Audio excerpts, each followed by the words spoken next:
It's been about a month of not doing this and just having some fun and relaxing. I must say it was well needed, but I am happy to be back. I hope you missed me just a little bit, even though Laddie was here doing it all through that period. Good morning. Welcome to 55 minutes of current and relevant business conversations, and it happens right here on Business Morning. My name is Amy John Mekwa, and I'm back. Back here to do that business we've been doing before. Now let's get right into it now with what's going on in the oil space. Oil prices were a little changed on Tuesday. I'll just let you look at the numbers right there. We can see Brent. It dropped about 5% earlier, and then it's beginning to add up a bit this morning. We saw that this morning it was up 0.18% at $78.17 a barrel.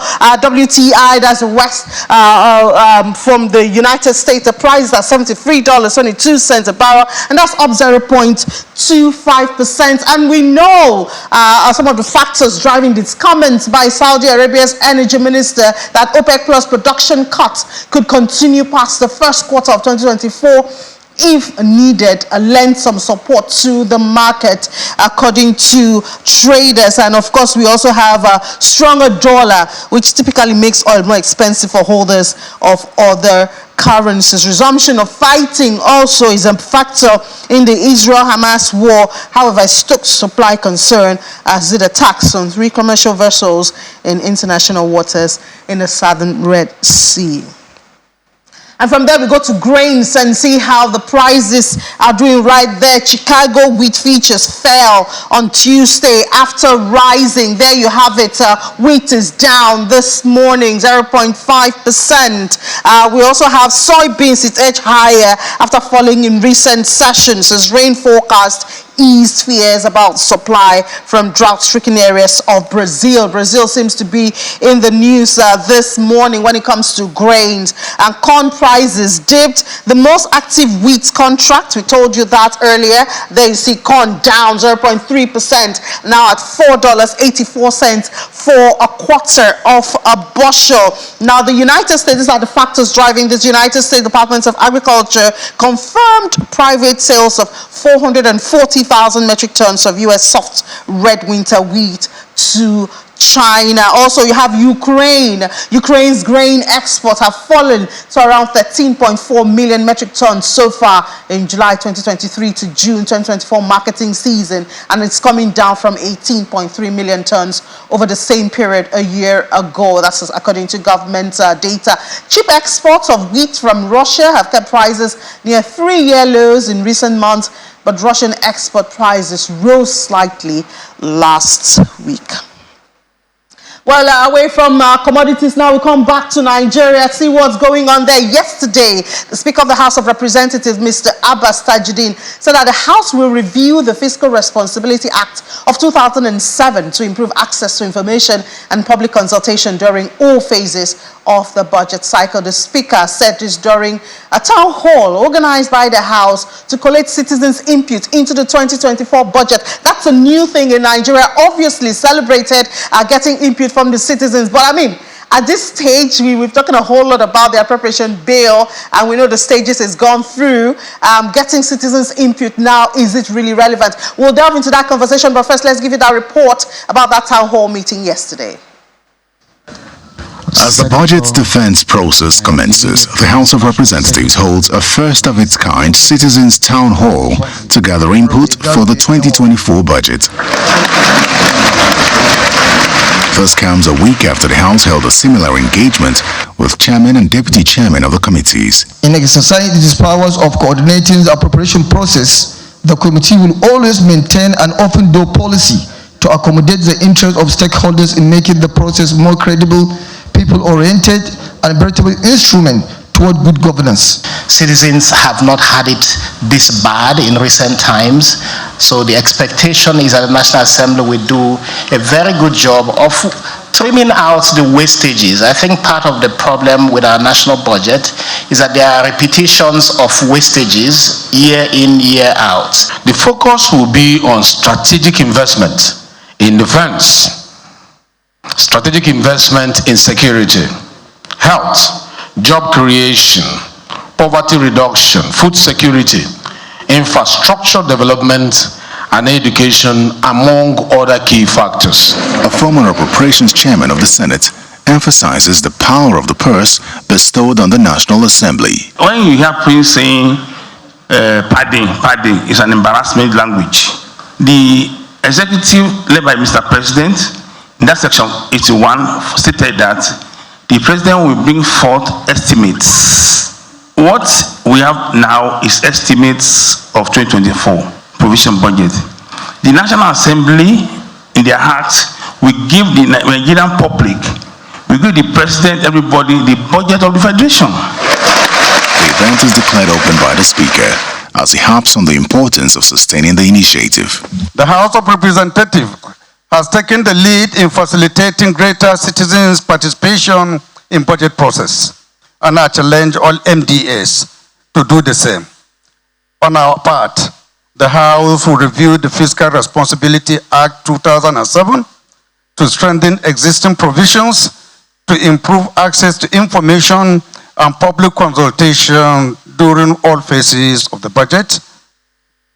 Specifically, we'll amend the FRA to require and define public participation explicitly in any budget engagements. The House believes that this town hall meeting will help understand the needs of citizens better as it hopes to pass a people-centric budget in the coming weeks. Terry Ikumi, Channels Television News. Very much for that. Oh, of course, sounds really good having the people's input into the budget. But I mean, at this stage, anyway, that's not for me to say. We have someone who Ladi had, I think, last week to discuss the budget. So we want him to follow up on that conversation.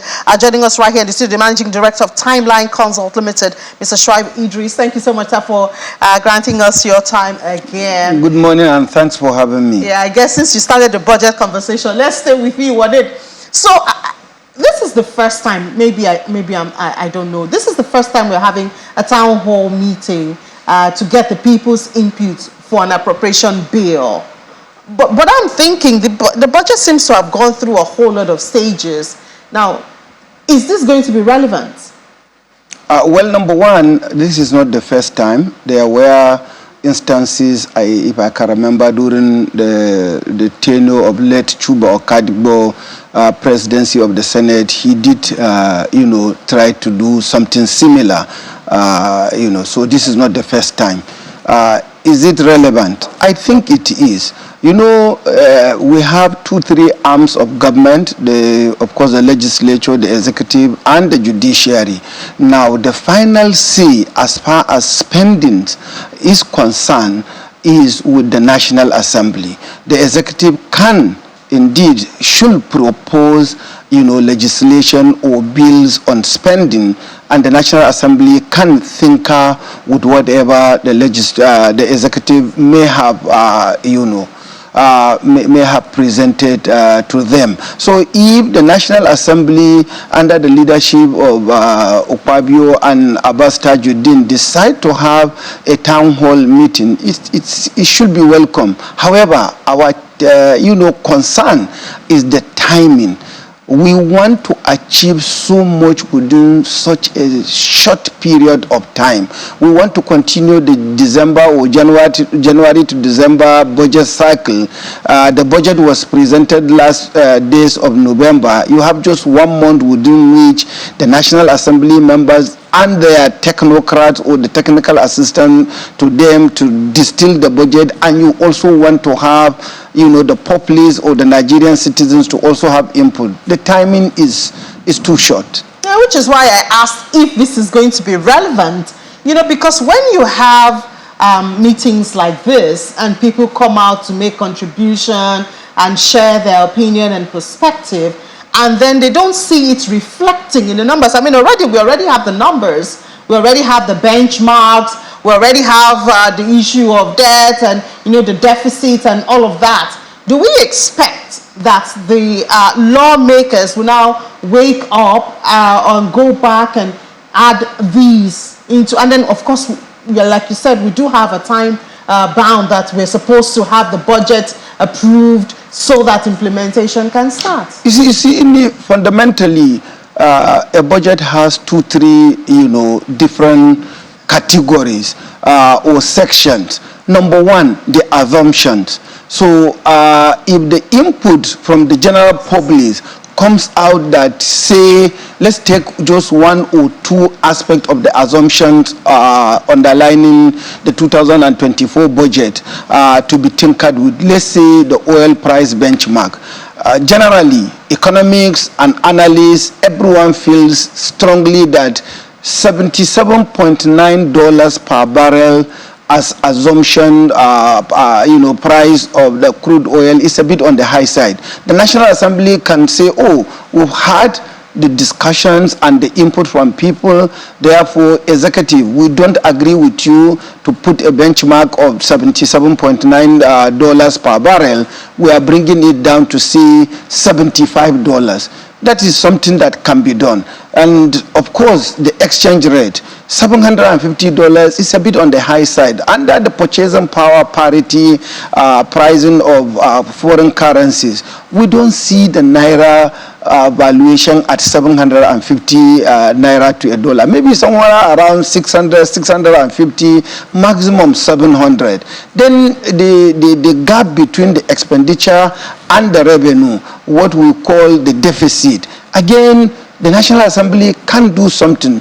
The actual spendings can just be appropriated or adjusted based on certain changes that can be, introduced in the assumptions. And I guess another area that Nigerians would really, they've been talking about, maybe not at the town hall, but I mean conversations everywhere on Twitter and, other social media platforms, is the cost of governance. I mean, I know that perhaps the federal government has cleared the air about the delegation at the COP28, but I mean, we have not heard the last of the 15 billion that seems to be proposed for the vice president's resident, which the FCT minister, I mean, and all this is coming from a budget that we will have to borrow about 8 trillion naira, and we'll take 15 out of that for the vice president's residence at a time when Nigerians are looking for food. Honestly, if there is any area where the citizens of Nigeria should give input on this budget, is this particular subject matter you've just asked, the cost of governance. The Constitution of the Federal Republic of Nigeria allows Mr. President to pick at least a minister from each state. That means we should have not more than 36 ministers, or rather minimum of 36 ministers. Why should President Bola Ahmed Tinubu give us 48 ministers at a time when we have lean resources? Why should we have the number of technical assistants, special advisors that he's appointing just to help him run the system, when we already have civil servants? We have permanent secretaries in each ministry. There are even ministries that have 2, 3, or even more permanent secretaries in one ministry. Why can't we, for example, retreat and take a second look at the cost of governance with a view to shrinking the amount of money we are spending in order to run the system, so that there will be, even if not left over to give us dividend of democracy, let there be left over that we can repay our debt. We have recurrent expenditure of about 9.7 trillion naira.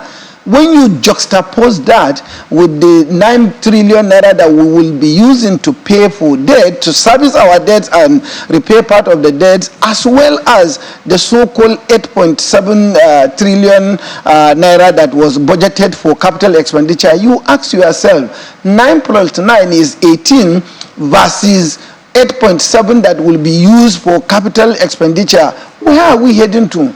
The earlier we tell ourselves the bitter truth that this country is not a rich country.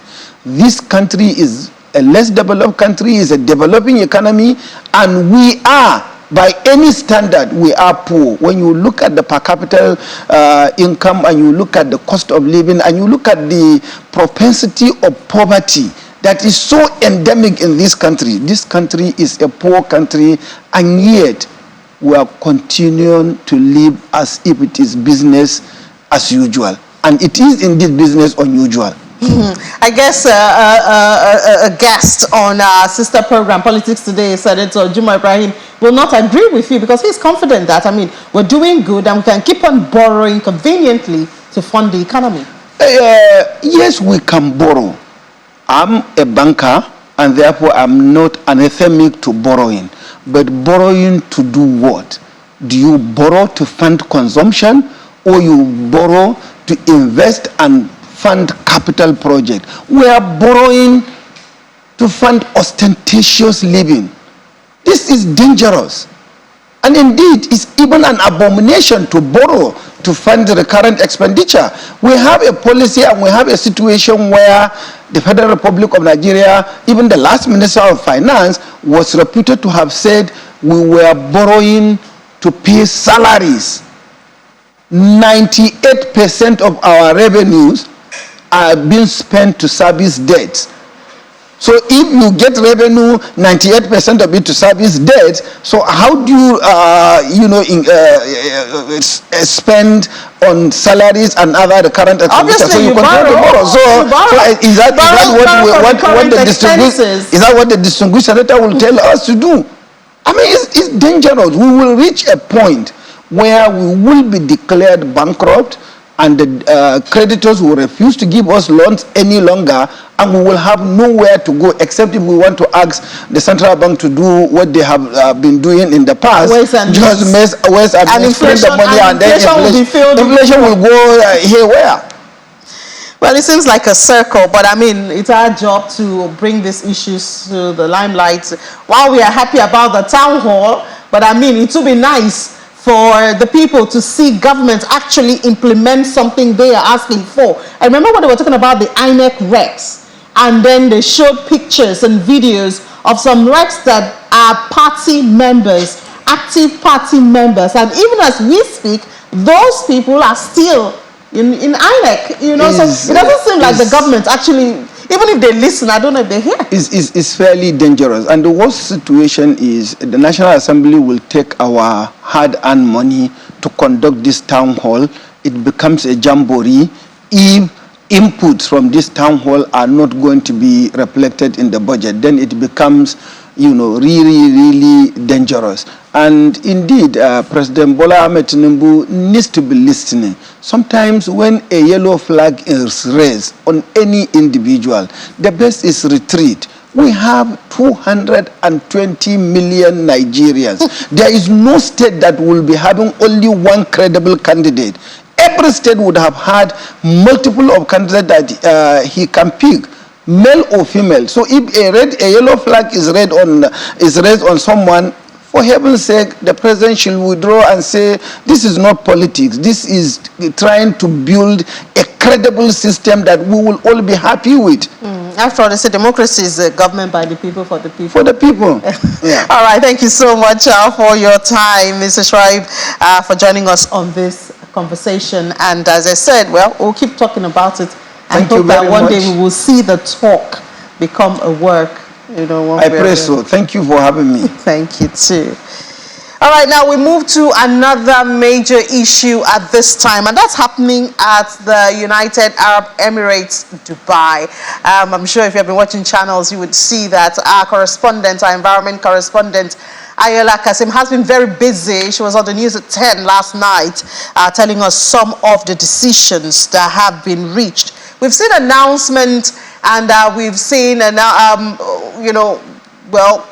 $1 billion have been set aside fund. But as she said in our observation in that report yesterday, how much of that has been accessed, especially by African countries who are most affected, by the activities of climate change, when we have the big industrialized countries, emitting some of those carbon dioxide. Well, to talk about this with us, we have someone who is right there in Dubai and has been attending some of those meetings. We have Irene David Arinze is a climate finance expert. She's in Dubai. And also we have, not there physically, but very abreast with what's going on, Mr. Brent Barnett. He is in Brazil. He's the executive director at ETK Group. Both of them join us virtually for this conversation. That's Mr.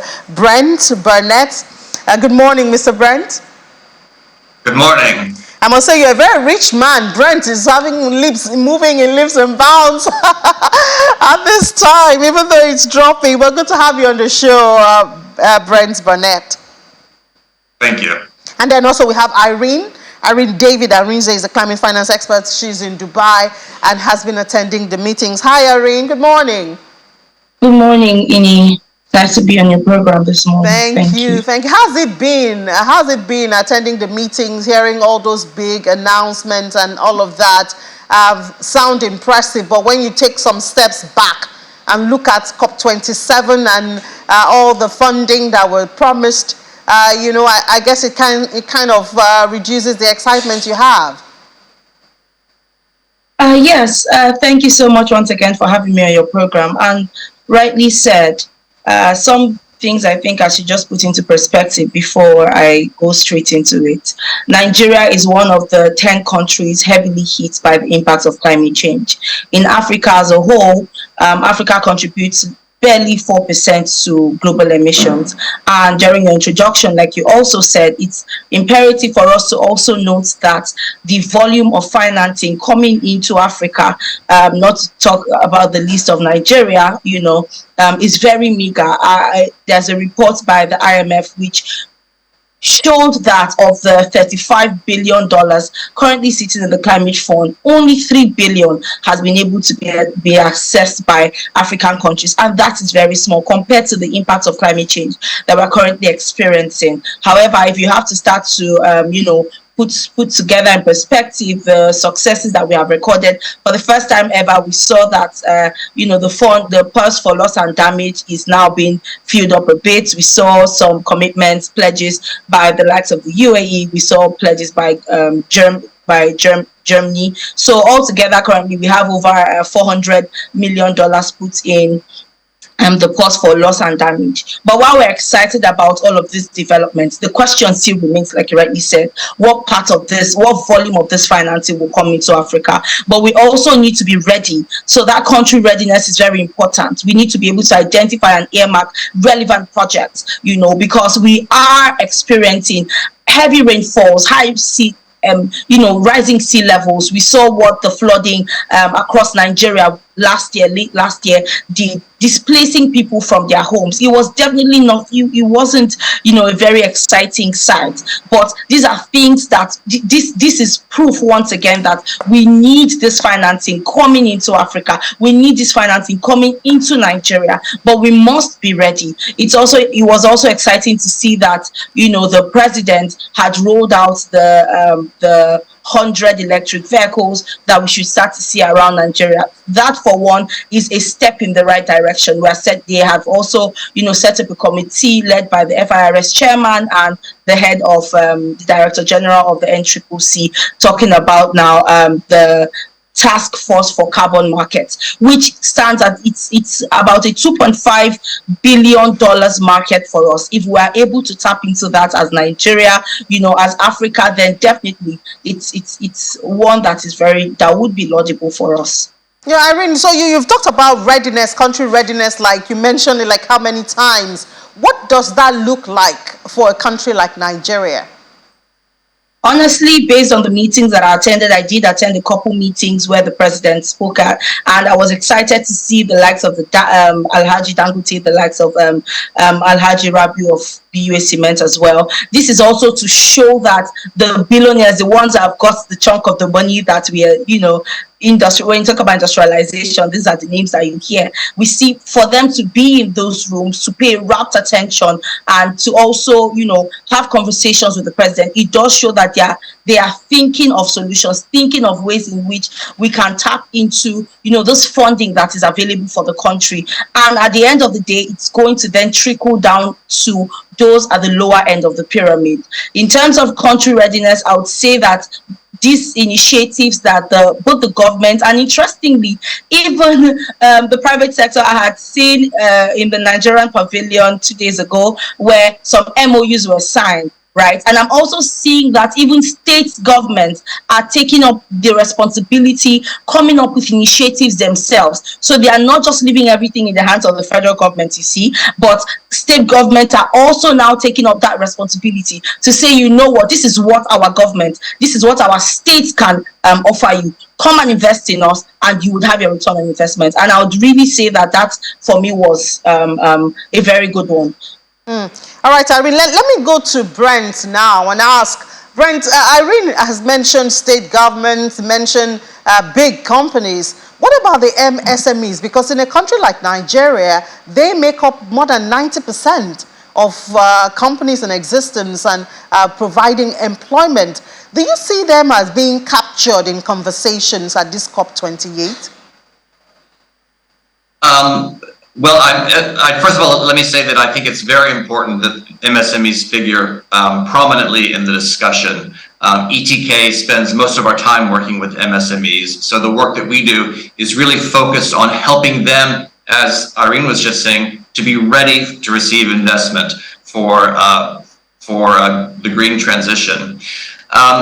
I'd also like to pick up on something that Irene said, and that is that climate change really is here already. We talk about making investments to try and ward off the worst impacts of climate change, but climate change is already happening. 6 of the worst climate-related incidents in the past 100 years have happened in the past 2 years. So Africa has been quite significantly impacted. So investment in the green transition is really essential, and MSMEs need to be thinking about that now. When we advise small businesses, really what we help them to think about is their risk exposure. If you're an agribusiness, for instance, and you're reliant on particular agricultural inputs, are those agricultural inputs likely to be impacted by increased flooding or by drought? If you're a manufacturer and you're dependent on, for instance, water in your facility, are you likely to be negatively impacted by reductions in available water? So if you look at your supply chain, if you look at the inputs to your business, how are you likely to be impacted by what's happening in the climate? So in an order for a business to really grow, we look at a couple of things. We look at the organizational capacity of the business. Going back to the topic of being ready to receive investment, do you have the strength as an organization to receive investment, to deploy it effectively so that you can manage your climate-related risk? That's one part of it. The other part of it as a small business is to think about your disclosure, because increasingly, if you want to access capital, if you want to borrow from a bank, if you want to receive a grant from a multilateral organization or receive investment from abroad, you need to be transparent about your sustainability journey. Do you have a strategy in place? Have you thought about your risk exposure? Do you think about other aspects of the way that you impact the community where you operate? So these are really the things that we work with businesses to advise them on, is to think about your risk exposure, to make sure that you're investment ready, that you have the capability to receive, and then to focus on what you need to be doing to address your likely climate risk. And now from Nigeria, we saw President Buhari, beg your pardon, President Bola Tinubu now has created a team that's supposed to carry out the Nigeria Carbon Market Activation Plan. Sounds like a lot of words put together. What do you see this team doing if they have to be effective? Well, carbon credits are an interesting tool. Used properly, they can help fund the transition to a sustainable future, a more sustainable future. Used improperly, it can become a bit of a shell game where carbon emissions are moved from one party to another. So if they're used properly, they can help ratchet down emissions by companies that have maybe some baked-in emissions that are very difficult or expensive to ameliorate. You can buy carbon credits while you make the investment in more sustainable futures. Think about a manufacturing facility that uses coal for power. Perhaps what you want to do over time is you want to replace the coal burning capabilities with solar. You want to put a large solar farm to power your facility. Well, that takes time. So in the interim, you can buy carbon credits. Now, carbon credits really play there's sort of two perspectives in Nigeria. One is businesses probably want to buy carbon credits because they need to transition to more sustainable sources of energy. But Nigeria also stands to potentially benefit substantially by selling carbon credits. So Nigeria has significant agricultural forestry resources that can be used to generate revenue by selling carbon credits. Now, again, it's important to think about these as being high quality carbon credits, because carbon credits really come from one of two things, either from reduction in what would otherwise be emitted into the atmosphere, or by sequestering carbon. So you can think about protecting a forest, or you can think about planting a tree. Both of these things can be sources for generating carbon credits, but the important thing is that the carbon needs to remain sequestered and not been released into the atmosphere at some point in the future. So for carbon credits really to be effective, they need to be high quality, which means that it can be measured, the carbon remains sequestered, and it actually results in reductions in greenhouse gas emissions. That's really the key thing to think about. So it's a great thing that Nigeria is really at the forefront of trying to leverage carbon credits as a mechanism for transitioning to a green future, but it's very important that they be handled in the right way. Yeah, Irene, I'd like to come to you. A lot of carbon information coming from Brent there. But what we'll ask is, or does it look like the Nigerian populace is educated enough to participate in this carbon credit sales or purchase enough to help this team that President Tinubu has activated, the Nigeria Carbon Market Activation Plan? Does it look like we are ready for that as individuals, as Nigerians? Oh, of course, there needs to be a lot more trainings. There needs to be a lot more education. We need to talk more about these things. For some people, we need to be able to simplify it, because when it comes to climate financing, carbon markets, to be very honest, there are a couple of things which one would say, oh, this is jargon. What are they talking about?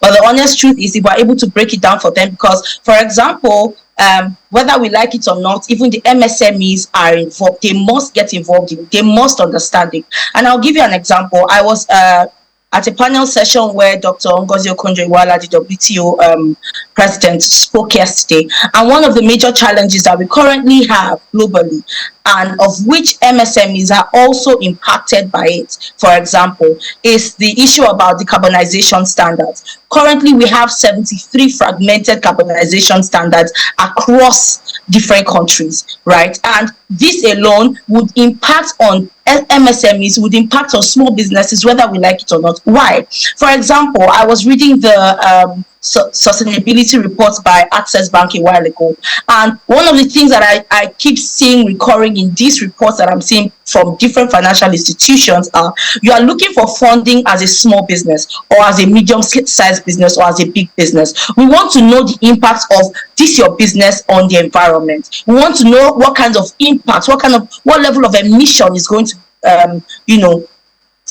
putting out in the atmosphere. How are you contributing to either the fight against climate change or helping to sustain the environment?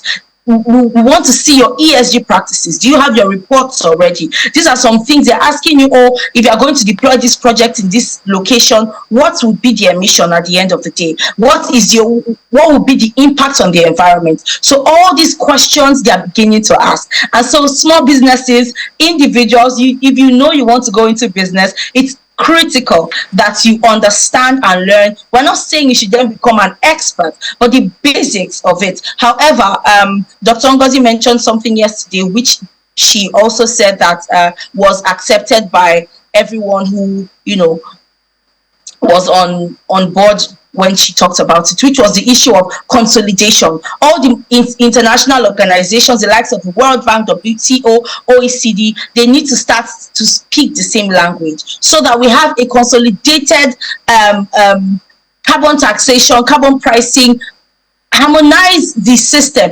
harmonize the rules such that every other person takes into consideration whatever rules that they come up with before they start to implement. So even if we now have a steering committee for Nigeria's carbon market, they are not going to work in isolation. They have to work in tandem with the international organizations, which perhaps I'm sure they perhaps are already in conversations with them already. But more communication, more information, more education needs to go into the general public's portfolio, so that they understand what we are trying to achieve really.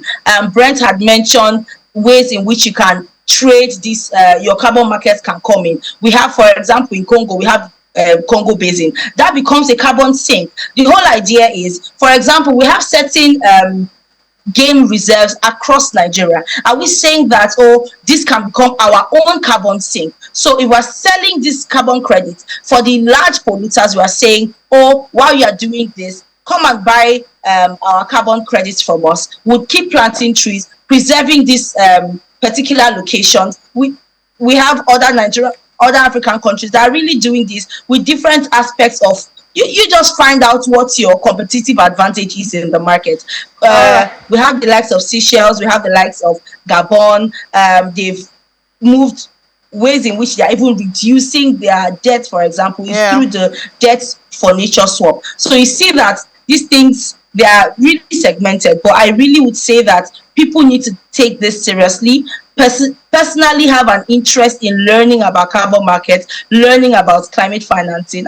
And you'll be good. All right. And get more financing. Yes. One day. Yeah, well, I guess we could also sell our carbon for FX, Irene, but thank you so much. And we wish you the best in the rest of the meeting. Irene David Arinze, climate finance expert. We also have who contributed to this conversation, Brent Barnett, Executive Director at ETK Group. Thank you so much for your contribution. Brent, I'd like to be your friend. Brent's crude is an important commodity. Well, thank you so much for your perspective on the program.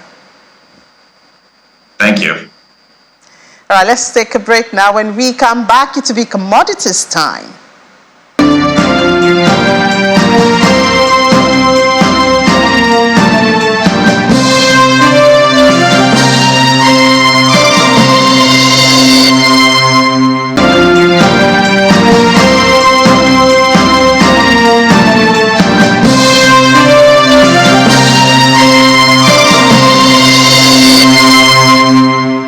Welcome back to Watching Business Morning right here on Channels Television. Time for commodities now to find out what's going on there. Joining us is Fumi Adibowale, Senior Analyst with Financial Derivatives Company. Hi, Fumi. Good morning. Good morning, Ine. Yes, I'd like to build on the issue around the appropriation bill, a worrying factor popped up in our first conversation this morning, the issue. We just had Mr. Brent. So, the oil prices and issues around it. So, the benchmark now about $77, and now in reality the price is about 78. And it doesn't look like, I know some people have said we'll hit $100, but I don't know, that might be far-fetched for now. What risks does this portend to us as a country when our benchmark is, really slim, closely related to the real price? Yeah, thank you. So what we've seen is that the price of Brent has declined to about $78 per barrel from an average of $82 per barrel in November, and that is bringing prices close to the 2024 oil price benchmark of $77 per barrel, and that's really disturbing at this time, because ideally the benchmark target should be at least 10 to 20% far away from what the current price is. So the current price is now falling to what we are projecting for 2024 budget is a concern. What that means is that the chances of Nigeria being able to fund its budget will be slim. So currently, we already have a budget deficit of 9.18 trillion because of the increase in oil price and because of the increase in revenue. So if oil price moves close to the budget benchmark or even falls further, it means that Nigeria will be faced with more financial burden, and we have to either resort to borrowing from the domestic market or to visit our international creditors. And what that means is that we'll be at the mercy of our creditors. So it's really a challenge at this point in time. Beyond the fact that oil prices are falling, we've also seen that Nigeria's current 2024 production quota, which is about 1.5 million barrels per day, is a little bit far from the benchmark of 1.78 million barrels per day. Even with that gap, Nigeria will lose about 21 million naira on a daily basis, which is equivalent to about 6 billion naira on an annual basis. So that's already a challenge. Now adding the fact that oil prices are also likely to fall means that Nigeria will be faced with more financial burden, and that is not too fine to fund the 2024 budget. Yeah, so that might actually mean, you said we're already borrowing. We've seen the president present some proposals to the lawmakers. That means we might have to borrow even more. And if we're using about more than 98% of our revenue to service the debt, not to pay off the debt, to service the debt, then that means that we might be borrowing to service the debt.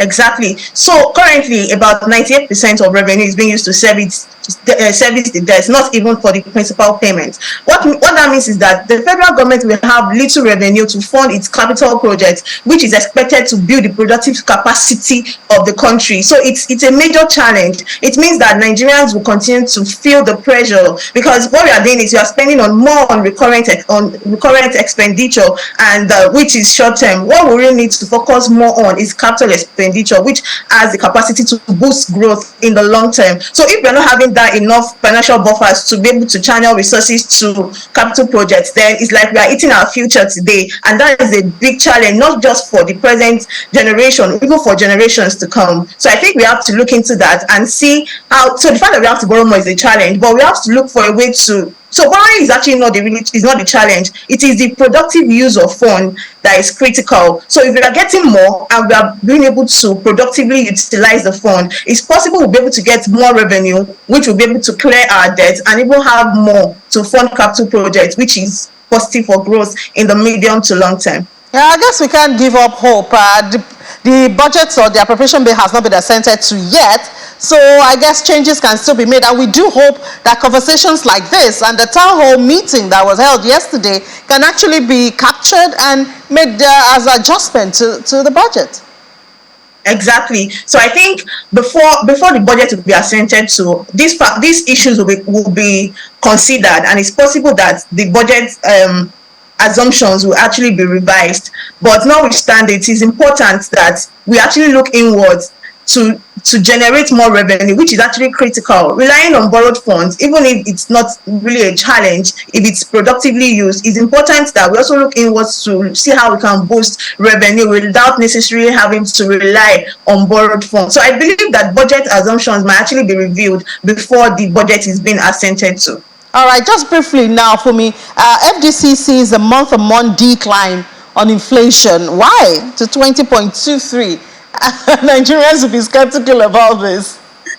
Yes, I would like to start with the fact that inflation is expected to increase. So what do we mean by inflation? Inflation is the persistent increase in the general price of commodities. So an increase in inflation means that prices will keep increasing. But the good news is that the rate at which headline inflation is expected to increase is slowing. We are projecting 27.5% at FDC, and that is just a marginal increase of 0.17% from what inflation was in October. That's 27.33. So that's the fact that inflation is slowing, and month on month is also projected to decline to 1.54%, which when annualized is about 20.23%, is an indicator that inflation could begin to decline as early as Q1 2024. And that is good news for an average Nigerian. But I would like to emphasize that the fact that we are saying inflation will decline doesn't mean that prices will fall. The price of some commodities might fall, while some will keep increasing. But on average, we expect that inflation will increase at a slower pace and is likely to decline in 2024, which is good news for consumers, for investors. For investors, decline in inflation means that the real return on your investment is going to increase, and that could, incentivize both domestic and international investors. Currently, we've seen that the yield on T-bill rate has increased to about 15% on the average. So that is going to, in a way, incentivize investment. And when that happens, we are going to see when there's increased savings because of higher interest rates, and we are seeing also that investment is increasing. That it's possible that the naira liquidity mop up as a result of this higher liquidity will also reduce the naira that is available to purchase the forex, meaning that the forex will also likely appreciate in the medium term. Yeah, well, at the end of the day, for me, an average Nigerian will be happy when prices start reducing and not when the rate of increase is reducing. Well, thank you so much, Fumi Adeboale, Senior Analyst with Financial Derivatives Company. Thank you. All right, now let's move to another market, and I see that the local bourse has been doing well in my absence. I'm happy for that. That means if you invested before I went on my vacation, by now you've made some money. Will has the details. Will Ebong. You did. It was doing well, but yesterday we saw that magical crash. We know these things. We know that it's a cycle. Investors will take profit at the end of the day. But I mean, when you look at when I left, it was in the 60s. The offshore index was in the 60s. Now it's on the 70, even heading to 71.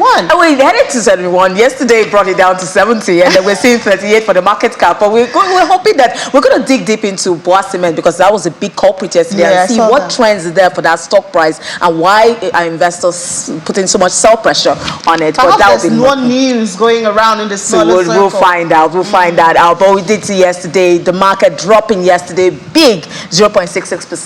It lost about 259 billion naira off the market cap, bringing it down to 38 trillion naira from 39 trillion naira that it opened the week with. Now we're seeing 70,000 naira also for the all share index. Now month to date is now in negative territory, 0.6%, and the year to date return is now at 38.4%. So we have total volume traded yesterday declining. That also is an indicator. We see volume yesterday dropping by 0.72% to 358.53 million units, valued at 7.1 billion naira, and all transacted in over 6,400 deals. But we're going to be bringing in Ambrose Omodion, is the Chief Research Officer, Invest Data Consulting, to give us more insights as to what happened yesterday. Why did we see that big dip in Boa Cement, and what we should expect going forward? Good morning, Ambrose. Good to have you. Yeah, thanks for having me, Willie. Ambrose, we've seen, look at the market's sentiment reports that came out yesterday for the trading activity. We're seeing 1% buy interest and 99% sell-offs, and the sell pressure was mostly on Boa Cement, which was down 10% yesterday. Can you tell us what happened? Yeah, actually, market perception and profit taking are parts of the market, like a market dynamics. After market have rallied to all-time high, new all-time high of almost 71,207.90, we expect correction, and this correction at times will come from an industry or an individual stock. Yeah, what we saw yesterday was a pullback, in a Boa Cement, a lot of profit taking, from this stock. But the good news is that in any market, when investors are making money, they are bound to take profit. That doesn't mean that the market is bad or the company is bad. For me, the perception for the industrial goods for now has been a bit weak, because we look at the life of Dangote Cement, the WAPCO, and the WAF Cement. The activities in these companies have not been so much in terms of price appreciation. Also, investors taking position in them. It tells you that markets are still looking at, if there is this price war in terms of prices, there will going to be a slowdown in their stability, despite of the increase in volume in their sales. But if price goes southward, that might also affect their bottom line. But I'm telling you, as we're entering into a new year with the budget we're seeing, government might also, because of the infrastructure gap we're having, either in housing or in road, we're about to see improved activities in them. But investors are taking advantage of the high price of this company and their dividend yield also, knowing that we're entering an earnings season, the peak of earnings season in 2020 for first quarter from January. We're looking to look at our portfolio and rebalancing what will come from Boa Cement. Consider, look at the chart on the weekly. The chart on a weekly basis, I think that there's a pullback already, profit taking. If you look at also on a monthly basis, I mean the last month, the month of November, we saw a pullback after it had recovered powerfully in the month of October. The pullback in November, sort of investor taking profit from the stock. Also, the first trading week of the month of December, yesterday we saw 10% down in the stock. It tells you that investors are still cashing out for another opportunity, knowing that these high price stocks their yield are relatively low. And for that, they are seeing stocks and also that has good upside potential where they can make money. It's all about looking at where you can create wealth for yourself, knowing that we're already in the seasonality period where prices will go up and down, going to create value to buy low and stay high. For me, there's nothing bad in what I speak now, but it's market observation, moving to where there's opportunity to create more wealth for Okay, so Ambrose, let's look at the chart for that Boa Cement. We do see that weekly chart. You see that uptrend going. Does that mean that Boa Cement is still going to be going higher despite the sell pressure that we are experiencing at the moment for that? That is why that trend line you are seeing there is just telling that a breakdown of that trend line will confirm a real pullback. As far as it has not broken down that trend line, that is really a test place. Once it breaks down on the weekly chart, tell you that no, something is wrong. But today we're already seeing that this morning, Boa Cement have open up on a positive note, almost a 4 naira 40 kobo up in the green this morning. That must be a sign of recovery. But like I said, this starts telling you this trend line. Give an example. Once it touched there and bounced, that means that is another strong support level for Boa Cement. Like I said yesterday, that the support level for the market is just 69,000 mark. Once we get there and bounced, yesterday it just pulled back marginally from below the 60,000 cyclical line and bounced back again this morning. As we speak now, market also trading slightly above the 1,000 mark. For me, it's a good one for the market. But like I said, also when market is trending for too long, it is one thing. Caution to be in the market, either a breakout or a pullback, and that will create opportunity for us as investors to make money. But know why you are in the market. The good thing is that you sell in an up market and buy in a down market. Okay. And also because this is the end of the year, December in the shop market has been a good month. Like I said, for that, don't be carried away with the up market. Where you are making money, take advantage of to take profit. Where you are seeing that the company has the capacity to grow their earnings and pay dividend at the end of the year, key into that company and wait for the final reward that comes, the first quarter of 2024. Thank you so much, Ambrose. We'll definitely wait for that final reward, and investors are also waiting for that. So thank you so much, Ambrose Omodion, Chief Research Officer, Invest Data Consulting, for sharing those insights on Business Morning. So you're right about that. The market is a dynamic. It's always that circle. It's up, it's down, and if there's a new high, there must be a correction somewhere. So that's what we're seeing. And like I said, no need for the market to be afraid. We'll definitely get our the market or investors. Well, thank you so much, Will. All right, we also have still doing the market is bringing a market that never sleeps. And I saw that Bitcoin is over 40,000. Yeah, since you've been gone. I think these markets were just waiting for me to leave. Do I have a negative when you came back, new highs. So you brought the new highs. Okay, I brought new highs. You brought new highs. Okay, thank you. It's great. Thank you for making me feel good. I'll let you go on vacation more. Bitcoin, 41,863. Last time it was here, it's about $34,000. So we're seeing a big jump at this time. In a month, yeah. And Ethereum, above 2,000, going deeper into that level at this time. But I'm going to quickly bring on Solomon Amunde now, financial market analyst. Hello, Solomon. Good morning. Good morning, Ladi. Yeah, remember when El Salvador bought a bunch of Bitcoin last time, and we're seeing the president coming out to say that he's in profit. So is it Bukele that's in profit of the country? It's the country, actually. The country is actually in profit. Well, he was the one that made the decision for the country. So obviously that's why he's taking the credit. And looking at what's going on right now with how much profit the country is making, what's that saying about how other countries should interact with Bitcoin? Because we know that even though we're seeing a bullish market right now, Bitcoin has its down days. Yeah, definitely. But in the case of El Salvador, it's slightly different because the president also made it a legal tender. So that's why he's claiming all of the bragging rights. But let's not forget, the market is only bullish right now, and they are only in barely 2 to 3% profit. So we can't use that to say every other country should do the same thing. I mean, if countries want to actually start stacking up Bitcoins, they should do that in the bear market, most likely when we see a correction in the price. All right. So we also got a report yesterday from Bloomberg. They're predicting a super cycle for Bitcoin, taking it to about $500,000 per coin. Do you see that really happening? I seriously doubt that happening. I mean, they're just fueling speculations and euphoria in the market. just so that we can see a peak circle within the next 1 to 2 months. I feel we should start seeing correction in the first quarter of next year. And I'm still of the sentiment that Bitcoin will go below $30,000 again between the next 2 months or thereabouts. So I would say whatever the mainstream media is doing right now, it's just to push the price as high as it can get before they start dumping on retail consumers and users. Right, and we know how the media loves bull markets at this time. They come out reporting those markets fully. Thank you so much, Solomon Amudio. Thank you.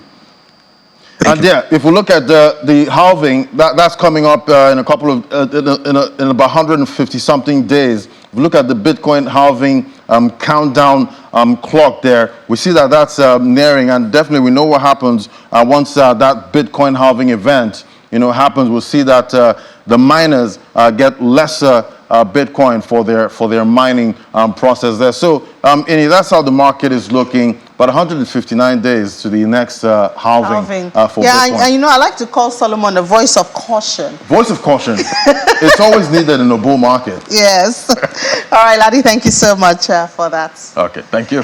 Well, that's it. My first day back after a month. I hope it was a worthwhile 55 minutes for you. Promise you another one tomorrow, God's grace. And it promises to be bigger and better than today. So join me again tomorrow. Remember, Willie Bong will be back 1:30 p.m. to give you update from the world of business. And you can watch Business Morning anytime you want. Old episode, today's episode on our YouTube channels at youtube.com/channels web. I haven't forgotten that. I'll see you tomorrow.